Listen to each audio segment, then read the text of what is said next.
Today, it's my pleasure to be here with Carlton Chappell. And Carlton, we're so happy that you agreed to spend some time with us today and share your story with us. So thanks for being here. You're welcome. Carlton, I've been at Wake Forest Baptist Church for a number of years, and I feel like I know you because we see each other, we acknowledge each other in the hallway. You tip your hat to me, but there's probably a lot about you I don't know. And my hope is today, this will be done in a way that other people can learn more about your story as well. So again, we really appreciate you taking the time to do this and looking forward to our time together. Carlton, I'm going to ask you to start with the beginning, if you will, and share a little bit about where your faith journey started. Well, I started very early. I'm from a Christian family. I was born in Chapel Hill, North Carolina, not the one in Orange County, but the one in Perquimans County, North Carolina. No kidding. That's something I didn't know. There's a Chapel Hill in Perquimans County. Yes, there's a chapel with 2 P's and 2 L's in it. And there's a church there that must be 150 years old that was built as a Quaker church, which is where my dad and his family worshiped when he was growing up. Okay. It's now a Baptist church. And but when I was growing up on the farm there, which we left there when I was 7 years old. But while I was growing up there, you would think that we would go to that church, but we went to a Baptist church about 2 miles away, which was called Piney Woods Baptist Church. And that church is still there, but it's under another name now. But anyway, that was sort of the beginning for me. And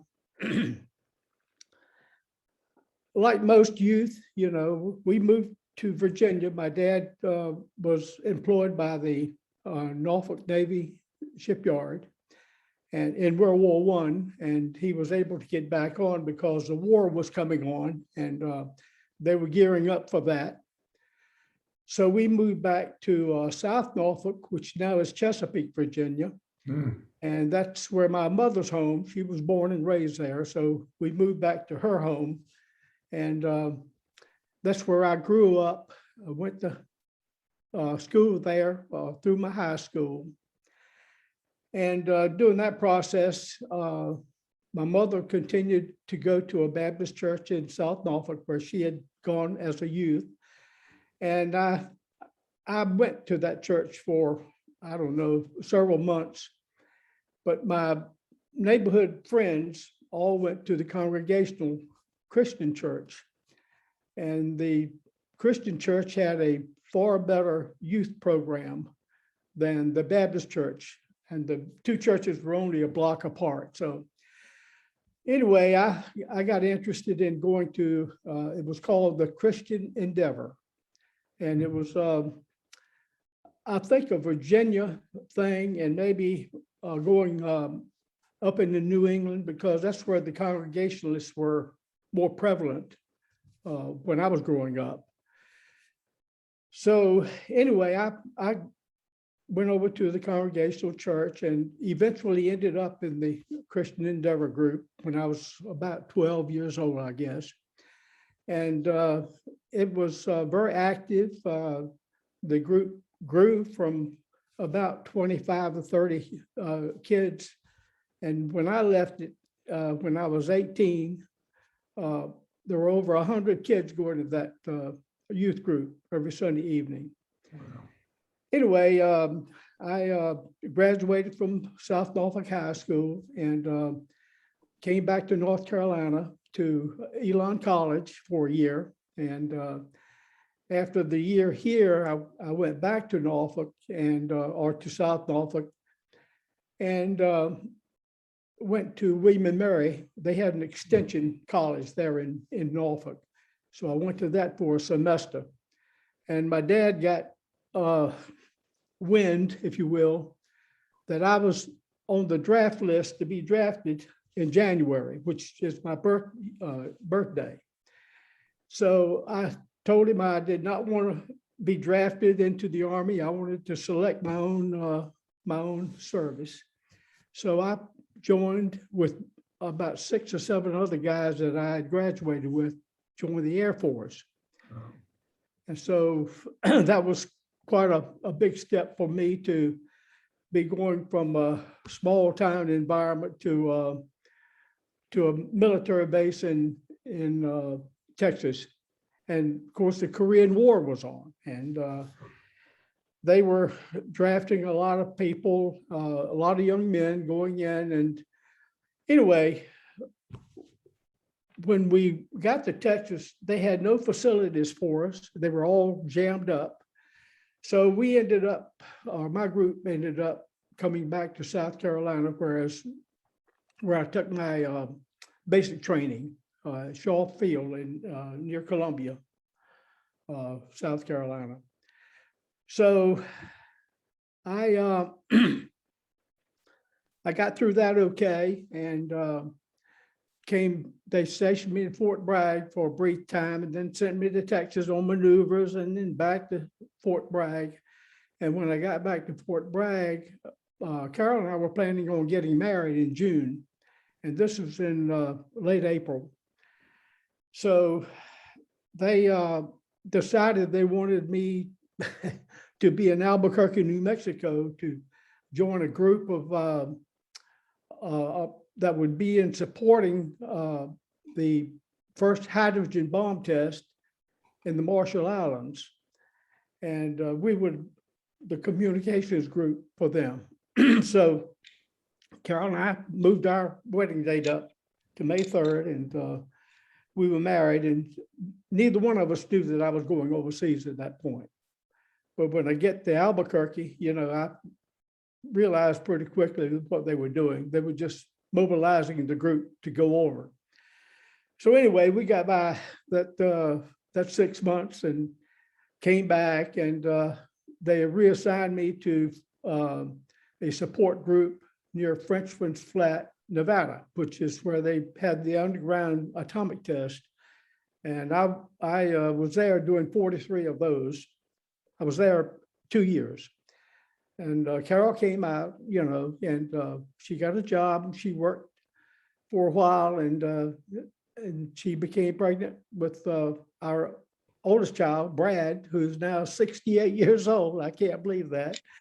But anyway, he was born in Las Vegas, and it was kind of a rough assignment there, living in a metropolitan area like Las Vegas, and not, having to live on a military pay was sort of tough. So, but we survived it, and we look back at it now as a real learning experience for us. So that's basically what happened to me early on. And then we came back to, when I was discharged, we came back to South Norfolk, and I became employed with Ford Motor Company, and I worked with them 10 years, and was moving up in management at I thought a good speed. And I ended up traveling in North Carolina and Virginia and South Carolina up to Maryland, and calling on dealers. I was more or less a PR man for the traffic department. And anyway, I did that, and I became interested in being a dealer. So I got in position that thought I could handle a dealership financially and management wise. So I applied made application for a dealership, either in Virginia or North Carolina. And one came up, and the Lord knows what he's doing, okay? Because it didn't work out. I was out politicked by a previous employee of the company. And so I had to wait a couple of years, and then the Wake Forest franchise became available. And so I applied for that, and that's how we ended up where we are. Anyway, we moved to Wake Forest in June of 1965. And when you're a youth, people speak of the journey, your faith journey, youth don't think in that same category at that time, and I didn't. I really didn't think about my faith until I joined that youth group, and as time went on, I grasped what the journey meant. So I've always had a faith, and I like to think a strong faith. I've been through some ups and downs in business and in personal life that you couldn't handle alone. You had to have some help. And Right. of course, I always depend on my faith to be my help. And but anyway, we came to Wake Forest and bought a house in Cardinal Hills, and we were surrounded by a group of people who had left the Wake Forest Baptist Church to form their own church called the Community Baptist Church. They had managed to build a building, and I know or came to know most everyone in that congregation. It was small, and we stayed with that. Carol directed the choir, and I sang in the choir for her. But after a couple of years, we were influenced, I'll say, to move on, because the church was not progressing very well. It was the pastor was naturally a seminary student, and it just wasn't doing what we came out of in Norfolk. We were in a very active environment there, and we expected to be that way here, So we moved over to the Wake Forest Church, and that was in 1967, late 67, we did that. And that's where we've been. My two oldest kids were raised in there. And then we had our third child, Leslie, who lives very close to me. She came along in 1969. So we sort of had two families. She was 13 years younger than my second child, my daughter, that was accidentally killed in a car wreck 7 weeks after her mother died in 2012. But anyway, we became very active in the church. She and I both wore most of the hats that were available, and we were very, very busy. Most nights in the week, you were at a meeting, choir meeting, or something going on. But anyway, she's taught several classes along the way. In fact, she after church each Sunday, she would go back to the area where the tellers were doing the counting of the offering, to get the visitors cards, and so she could write their name and phone number down. She called them before sundown every Sunday.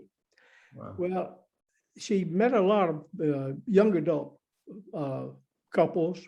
Some of them had small families, and so she started a class of them, and it was a wonderful class. I got to participate in some of their functions, and we have the 3 or 4 still in our church that are leaders in the church. And that was really a good thing that she did.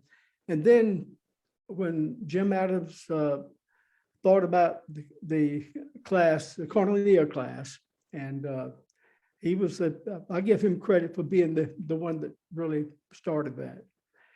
Well, she was one of the first teachers. She and the Leonards, they taught. I had a plaque made of all the teachers from the beginning to now, that we have. But I'm real interested in that class, and we do a lot of things that people don't know about. We don't do it for that purpose. But of course, Bill knows, he knows what we do. And we just have our special group. We're all, except a couple, we're all seniors. I'm talking about seniors now. And I'm the oldest one in the class at 91 years old. Most of them are in their 80s. We have one person that's, I think, 66, and we have another one that's 68.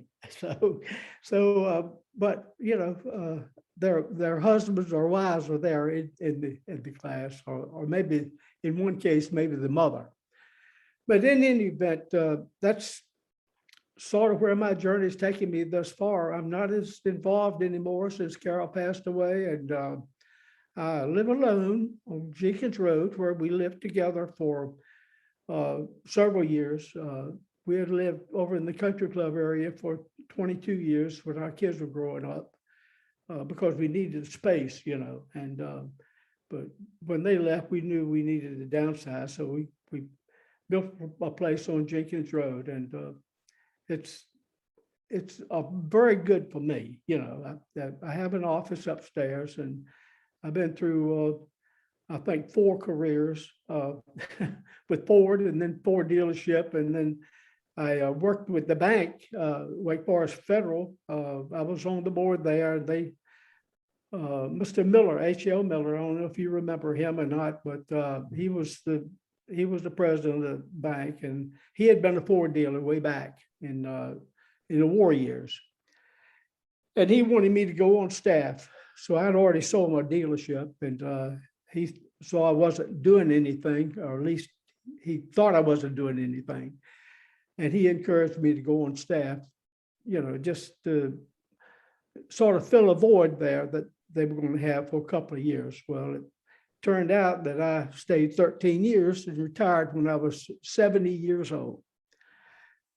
Well, that was fine. I have always prided myself in a good work ethic.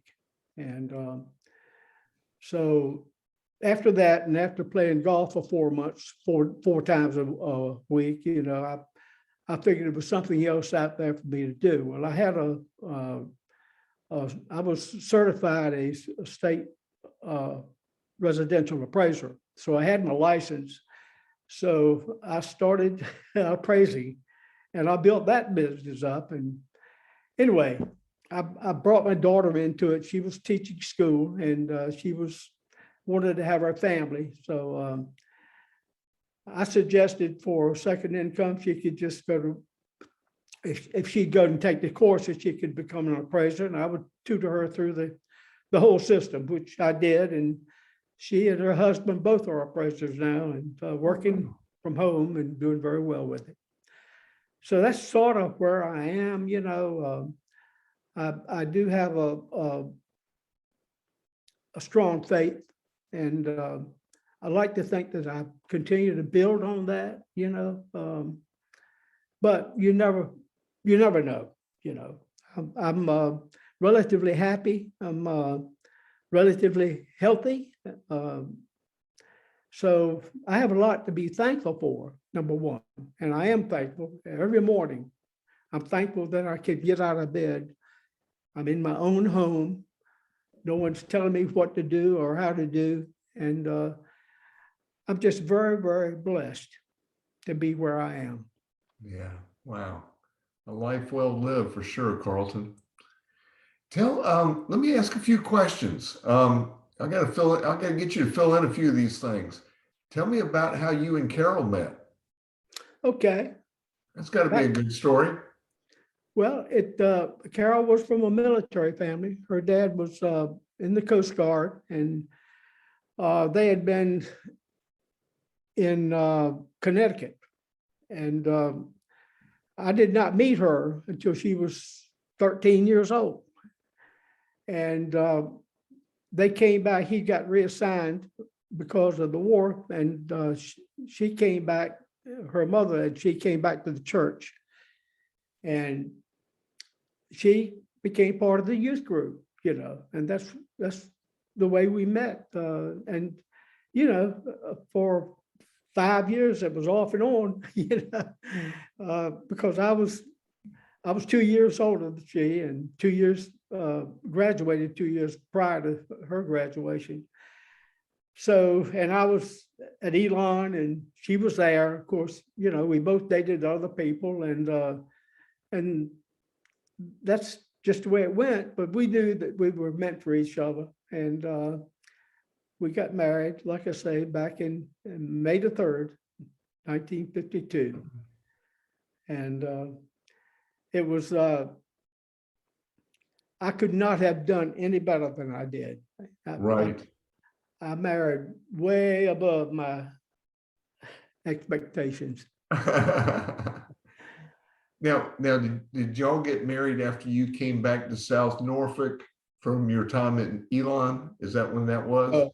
Got married when I was already in the Air Force. Oh, okay. And I'd been in the Air Force, well, about a year and a half when we got married. So that, of course, we both were disappointed when 6 weeks after we were married, I was on Kwajalein in the Marshall Islands. And then when we came back, I had a 30-day leave, but then I had to report to Indian Springs Air Base, way out in the desert of Nevada. And I had to report there. And well, her dad and mother were going to California, so they brought her there. And we lived there for 2 years. She had to come home one time because her dad had a stroke, So, yeah, that's 60 years and 1 week we were married when she passed away. Wow. So, Wow. like I say, the blessings keep flowing, Yeah. and I acknowledge that, every day. Now, tell me about Brad, your son. Is he here in this area? He's in Duplin County. Okay. Brad graduated from Appalachian and came back this way and decided he wanted to go to seminary. So he went to seminary and graduated there in, I think, 1981. And while he was there, he worked for the Building and Grounds Department. And Paul Fletcher, who was in charge of that area of the seminary, became real good friends of Brad's, and he wanted Brad to stay. So he got a management job and stayed 10 years. And had an opportunity to go with a company. The initials are AHEC. You may have heard of them. It's a data collection, medical data. And it's an arm of UNC and Duke, a group of hospitals. And he was hired to gather the data. In other words, arrange with mostly rural doctors to interview some of their cancer patients as they came for their examinations. So he did that for several years, and he decided, he and his friend, his partner, decided that they wanted an old historic home. And so they searched lots of places in eastern North Carolina, and they end up in Duplin County. And they bought a house that was built in 1855. And that's where he lives today. Okay. And the house needed complete redo to get it back to its original, where the National Registry would recognize it. So he did that, but in the process, he quit his job, and because they were not making, they weren't doing it as quickly as they wanted to get it done, because they wanted to rent the property out, for weddings or receptions, whatever. So anyway, he quit his job and he did most of the labor work to get the house back like it should be. And he lives there today.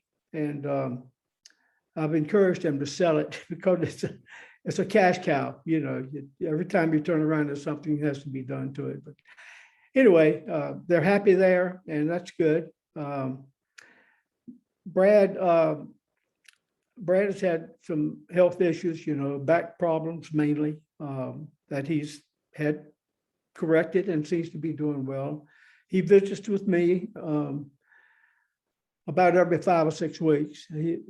All of his doctors are Duke doctors, so I'm convenient for him, when he has some of those appointments. But he's doing well, That's about good. it. He never really used his degree. I guess working for AHEC was a way of using the degree that he had from the seminary. But he's proud that he has it, Okay, very good, very good. Well, let's switch gears a little bit and talk about some of the things that I always like to ask people about. One of the things I like to ask people about is what they do for fun. What do you do for fun, Carlton? Oh man. Well, you're at 91 years old. There's not a whole lot out there for you. So, well, my grandkids, of course, I have 4 grandkids. Okay. Naturally, having the 2 girls 13 years apart, the grandkids are ways apart. My oldest granddaughter is 39 years old, and she's an attorney in Orlando, Florida. And my grandson, my only grandson, works for a consulting company out of Washington, D.C. And both of them, my granddaughter in Florida has a daughter, a 5-year-old. And my grandson, Drew, they have 2 children, a 4-year-old and a almost 1-year-old. Wow. So, but my 2 youngest granddaughters are the ones by our caboose, we called her. And one is finished college and she's working in Virginia Beach with a retirement home. And the other one is a freshman in Wilmington at New Hanover Community College, which he wanted to go there and then go finish over at the UNCW. So they're both doing well, and my daughter, of course, she and her husband are now suffering from the empty nest syndrome that you have when your kids leave you. So, but they're doing fine. That's good. That's good. Carlton, are there anything that you would share that would be what I call spiritual practices, or anything that you do or comes to mind when you think about things that you do that really kind of help keep you close to God? Favorite Bible verses, favorite hymns, things that you do regularly, anything like that you could share?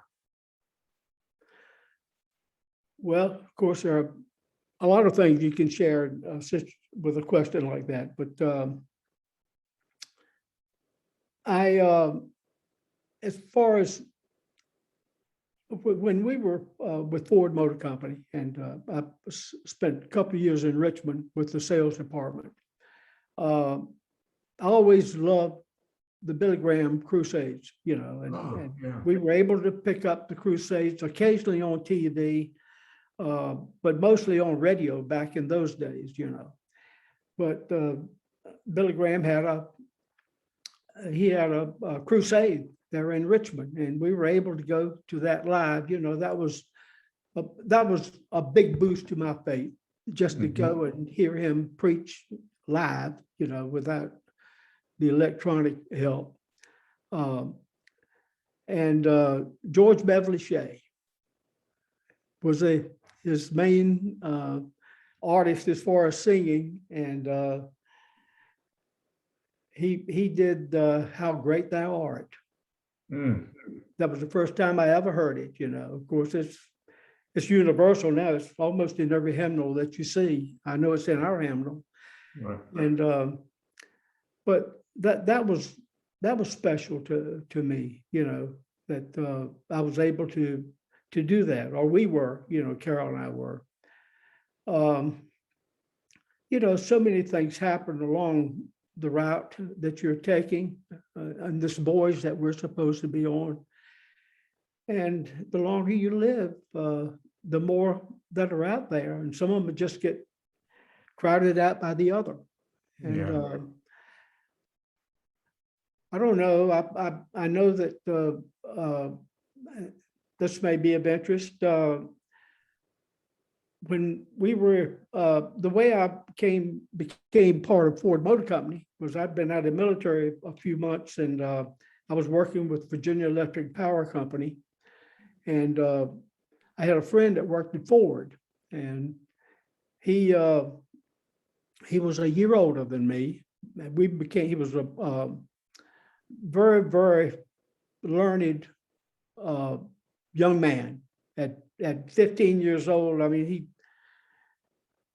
it would take me a day to tell you all of his assets, but he was just, anyway, he called me one day and said that there was a job opening over at the Ford plant where he worked that might interest me. Well, I wasn't making any big bucks because I just started with the power company. And anyway, I sort of sloughed it off that I didn't like to get a job with one company and then, immediately leave. That doesn't show very good character, for one thing. And so I just, sloughed it off. And it wasn't many months he called me again. He says, a good job over here, and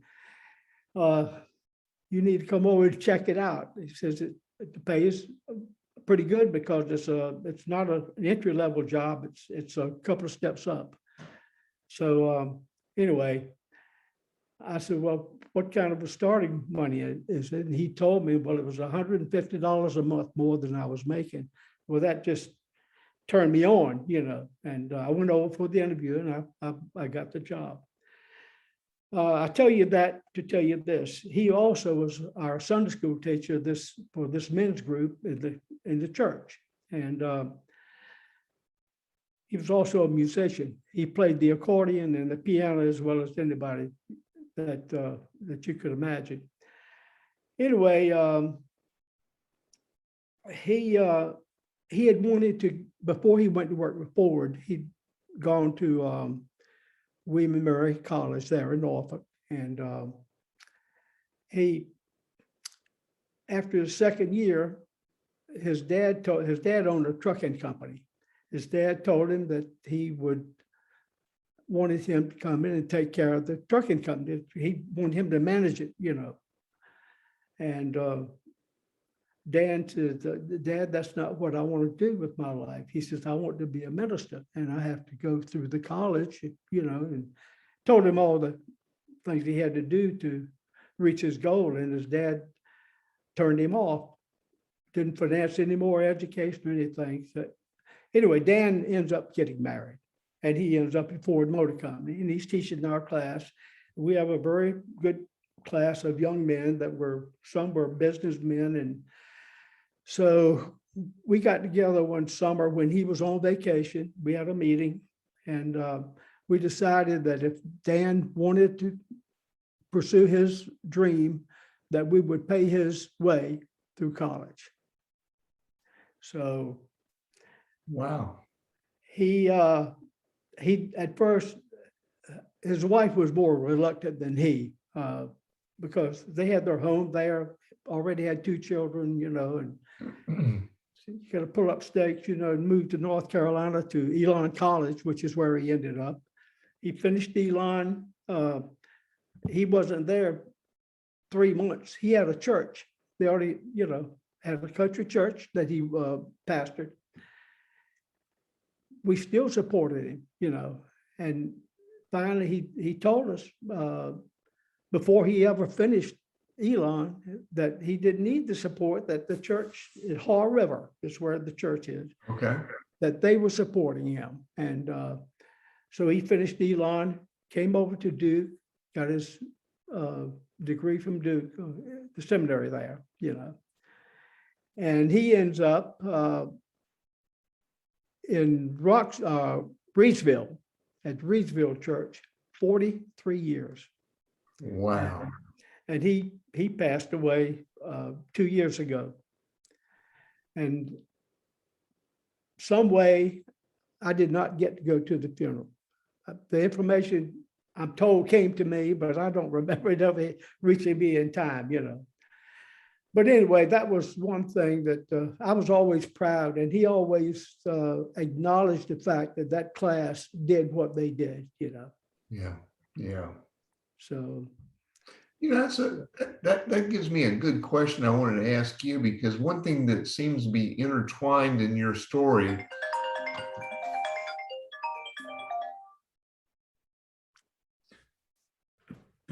One thing that seems to be intertwined in your story is, you've always been involved with the church.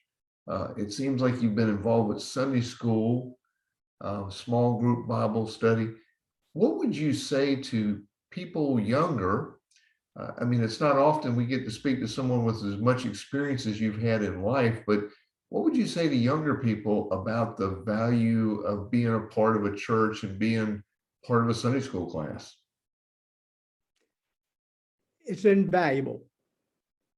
Just, you can't speak to the level of value that it is. So, and excuse me, I'm encouraged a lot of times when I see a group of young people at work. You hear so many bad stories about the younger set, and most of them are just misinformation, or somebody that doesn't know what a teenager is supposed to be doing in their teenage years. But no, most of them are churched. At what level, it really doesn't make any difference. If it's you're building your faith along the way, or you hope you're building your faith along the way. It's not something that's strictly in your mind all the time. That wouldn't be healthy either, to have it that way. But yeah, young people, I hope, and I think what I witnessed from the younger set, the young adults that have kids coming along, there are good examples for those kids in most cases. And that's where it has to come from there. It doesn't come from school, or it may come from relationship with somebody, that's more mature than they are, but mostly it's parenting. You have to set the example, the right example. I've always liked to think that, one of my lines I use is join a Sunday school class before you need it. Because Absolutely. somewhere along in your life, having a Sunday school class, having that group of friends who are united with you through your faith, sometimes that becomes the thing that holds you up when you need it. Sure. And you never know when that's coming. The older you get, the surprises are there. That's why I love this class the Cornelia class is, we are a very close-knit group of seniors, and we all love and respect each other. We care for each other. If somebody's missing from one of our Sundays, they get a phone call or a card, or it's recognized that they're important to the class. Before the epidemic that we've been dealing with, that class, we had 32 or 33 on our roll, And we were consistently having 27 to 30 attendees every Sunday. And we've had some really good teachers. In fact, we need a one teacher now. We have on the rotation, and we lost a teacher that I wish we hadn't lost, but we're looking for someone now to fill one of the vacancies. So if anybody's listening to this and you want to try out for Carlton Sunday School teacher, there you go. Give him a call. Give me a call. That's right. Carlton, this has been fascinating. Is there anything else I should be asking you, or anything else you want to speak to as it relates to, just telling your story and your faith journey? Is there anything else that you can think of that you might want to mention? Well, when we came into the Wake Forest Baptist Church, Dr. Binkley was president of seminary. You know this. There have been 6 presidents to the seminary. I have lived in Wake Forest under 5 of those. Wow. 6. And most of them have been good. We might have had one bad apple. But anyway, that's another story. When we moved to Wake Forest, the church was known as the Town and Gown Church. Right. You probably heard that phrase before. Well, of course, in the early 90s, when things began to change with the seminary, we lost a lot of really good family members of the professors, and some of the professors, they worshiped with us. Some of them were out preaching themselves on Sunday. So, but I think all of that is over with. I don't like labels. I don't like for people to label your religious beliefs, and but you can't stop it. It'll continue on. I've always prided myself in being a moderate, moderate in all things, and you're not going to get hurt too bad, by so I've sort of stayed in that lane, most all my life. And anyway, I love Wake Forest Baptist Church. One of my daughters was married there. The other one was married over in Binkley Chappell. Brad and the girls were all baptized there. Well, my oldest daughter, Carla, married a guy from Wake Forest College. She went to Salem, and the boys from Wake Forest University like to go over to Salem and have their dinner in their cafeteria. So that's the way she met her husband, and he was headed for, he was a junior when she met him, but anyway, he was headed for Southwestern Seminary. Okay. Which he ended up going there, getting his degree and his doctorate, everything right on through. And then he landed this church in Windermere, Florida, which is a suburb of Orlando. And that's why my granddaughter's still there. Of course, her dad lives there too. He's retired. He was served the church over 30 years, and then decided he wanted to freelance, not be a full pastor anymore, just maybe doing some intern work, not an intern. Yeah. And anyway, he's had a stroke, so he's, but he's recovering. I haven't talked with him. My daughter has, and but he's doing okay. So I've I've had enough preachers in my life, I guess. Yeah. Well, Carlton, as we prepare to close here, is the people listening to this, and myself, what is it we could pray for you about? Well, pray for my continued good health, my ability to be my own self, cook my own meals, make my own bed, that I can continue to be mobile and go to my worship service. I have missed it dramatically over the last 2 years, and because I refuse to wear the mask because of the hearing aids, and you have a hard enough time hearing people without a mask on. So I would go home and I would be so frustrated. I decided I won't go anymore until they remandate this thing, which they did. And I'm happy to be back in church and in the Sunday school. And you probably know I'm a backseater. I sit on the back pew, and I do that for a reason, for a couple of reasons. I just like that. I like the wall that separates the sound system from the pew. So the acoustics are a lot better if you're wearing a hearing aid.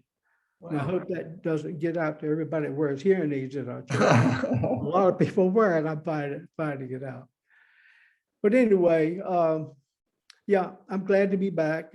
I have friends that sit with me every Sunday. We call each other pew buddies, and I think that's appropriate. We communicate. We'll text each other. If one's not there, we'll text and say, "Well, where were you? We missed you." And so we're closer than you would generally be if you walked into a church and just took a pew. Yeah. Well, Carlton, I appreciate so much you taking the time to share a little bit of your story. It's been a fascinating story, and your faith shines through in your story, and that's an inspiration to me, and I'm sure it will be an inspiration to others. And yes, we do pray continued good health, and for you, and that you'll continue in your independence, and also in the ability to continue to contribute. And just thanks for everything you do for Wake Forest Baptist Church. Thank you. Thank you for what you do also.